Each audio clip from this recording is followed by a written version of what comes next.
É bom lembrar que o Neymar, ele era um jogador recém-contratado pelos sauditas e se contundiu na seleção, né? E antes o Jorge Jesus até disse para ele não viajar, que ele não estava ok e tal, e É viajou, se verdade. machucou e está parado até hoje.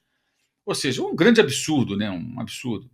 Independentemente de sobrar dinheiro por lá na bolha saudita, cara, os caras pagaram 90 milhões de euros pelo Neymar. O cara não jogou praticamente.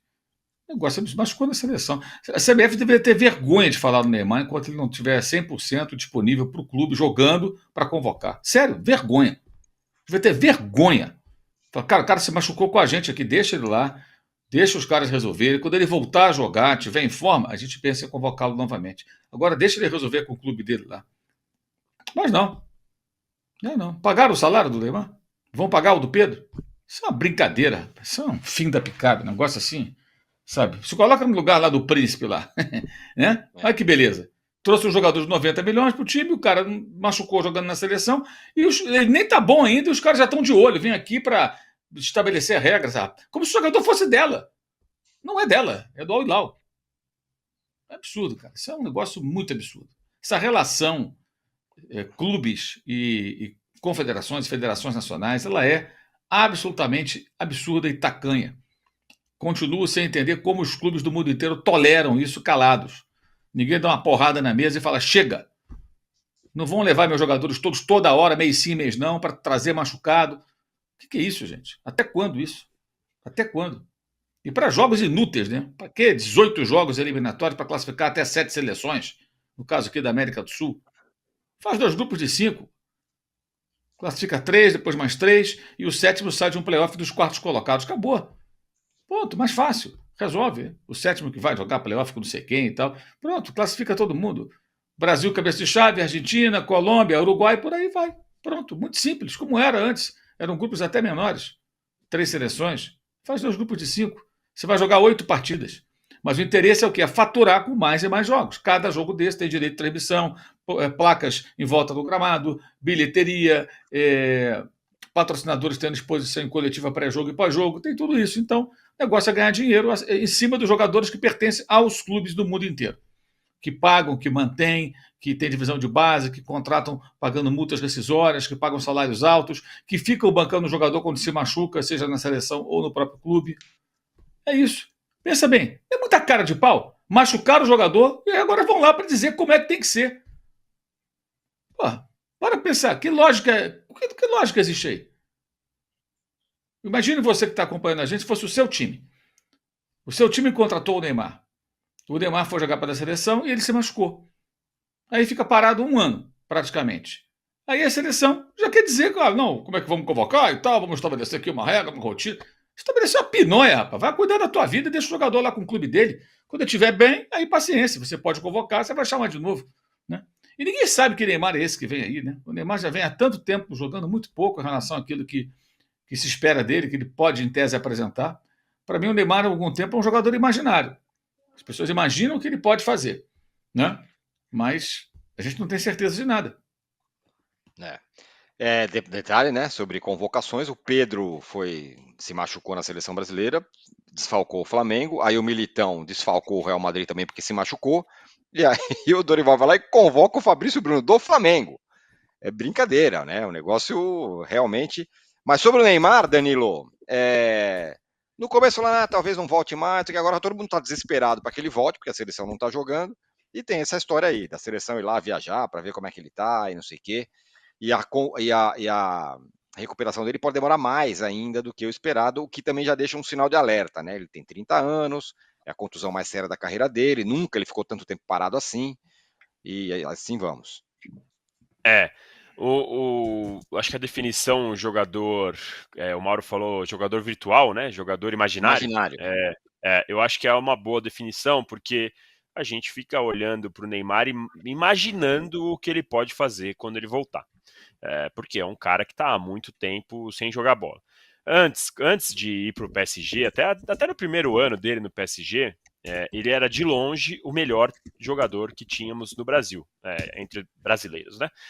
O cara mais técnico, o cara que carregava time, o cara que podia decidir a jogada, decidir jogo em uma jogada só. Na Copa do Mundo fez até uma boa jogada contra a Croácia, que poderia ter classificado o Brasil se não fosse os 4 minutos.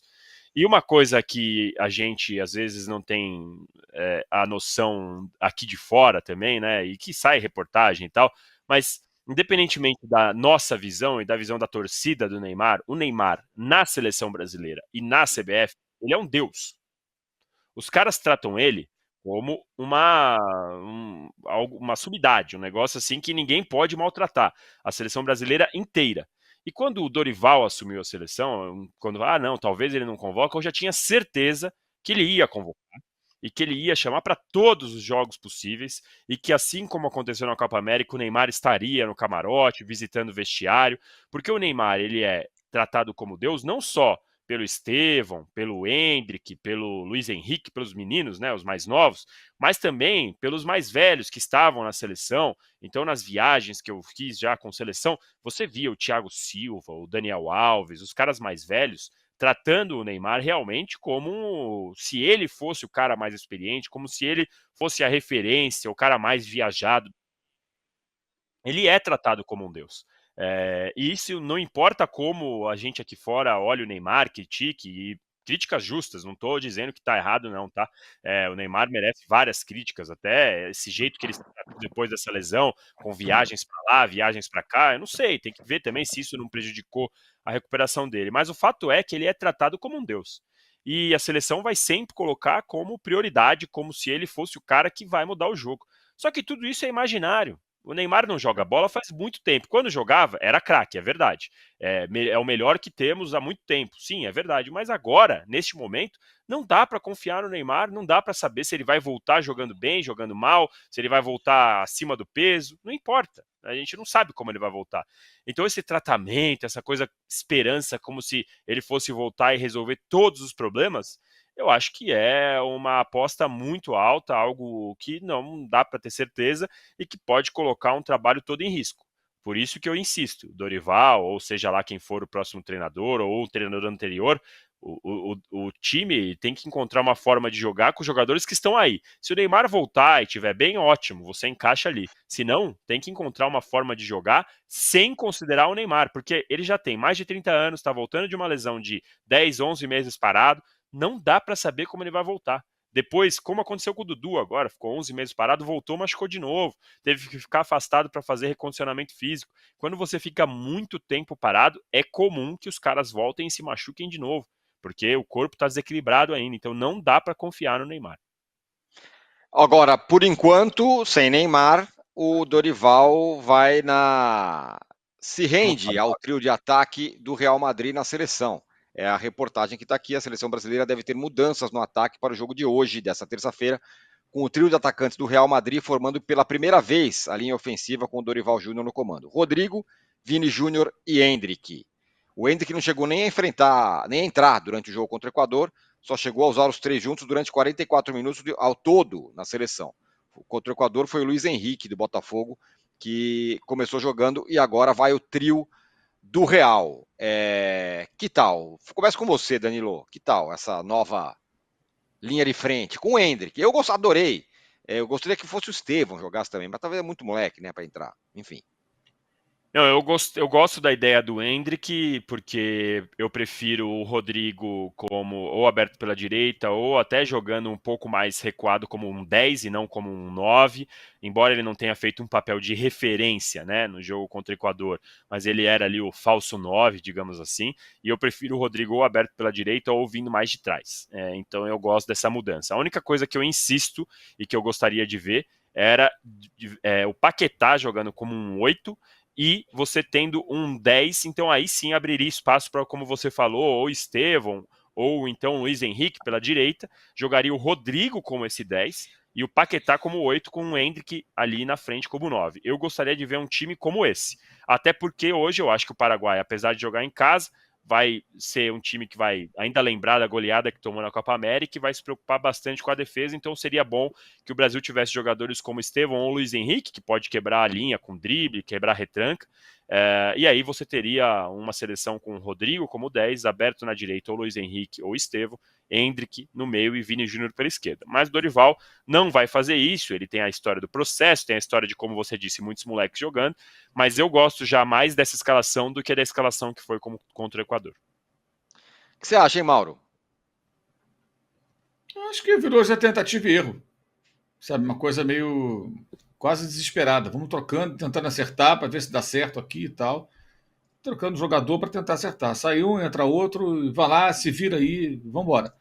Vai mudar muito o conceito de jogo, o comportamento coletivo do time? Acho pouco provável.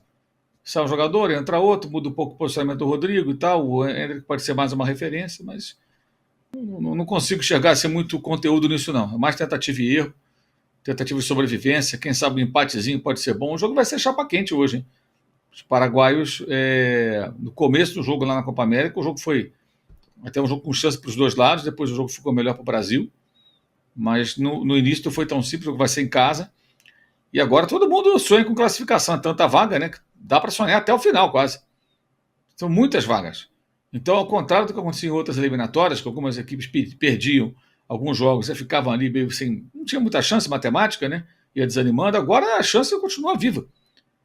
Porque só 3 seleções devem ficar de fora, né? Da Copa do Mundo. 3 sul-americanas. Vai ser um jogo, imagino, bem tenso. Esse negócio é uma característica interessante dessa eliminatória. Eu acho ridículo também ter pontos corridos de 10 classificar 7. É um negócio bizarro. Classifica 6 direto e um vai para a repescagem. Mas essa é uma característica desse novo formato, o Danilo. Todo mundo está com chance. Então tá lá o Peru em último lugar. Se o cara ganha 2 jogos, entra na briga. Então não tem o time morto no meio da eliminatória. A Bolívia tem 3 pontos, não vai ganhar de ninguém mais. O cara já desiste, já joga em Santa Cruz de la Serra. Agora não. Agora todo jogo tem chance. Por isso que o Mauro está falando que o jogo vai ser pegado hoje lá no Paraguai. Com essa Copa do Mundo com 75 mil seleções, eu acho realmente que o formato de eliminatórias poderia mudar, né? Porque você tem muitas vagas, especialmente na América do Sul, né? Você tem 7 vagas para 10, é um negócio meio louco mesmo. Se a Bolívia jogar todos os jogos nas nuvens, como fez contra a Venezuela, tem ali pelo menos 27 pontos, né? 9 jogos jogando na altitude, você tem uma boa chance de se classificar, coisa que no outro formato seria inimaginável, né? Então, é fato, esse formato com essa nova Copa do Mundo aí de 48 seleções, eu acho que daria para você repensar o formato das eliminatórias. E aí, o Paraguai, que vive um dos seus piores momentos e tal, já conseguiu arrancar um empate contra o Uruguai, e agora joga em casa, se empatar com o Brasil, pode comemorar esse ponto, né? Então, concordo com o Mauro que vai ser um jogo chapa quente. O Paraguai vai jogar, vai dar porrada, vai jogar com o estádio cheio, vai jogar pelo menos um ponto, e eu espero que o Brasil não se conforme com esse ponto conquistado, tem que jogar mais, tem que vencer e tem que sair de lá para ter mais tranquilidade na próxima rodada da data FIFA. Lembrando que que o Brasil vinha de 4 jogos sem vencer antes de vencer o Equador agora.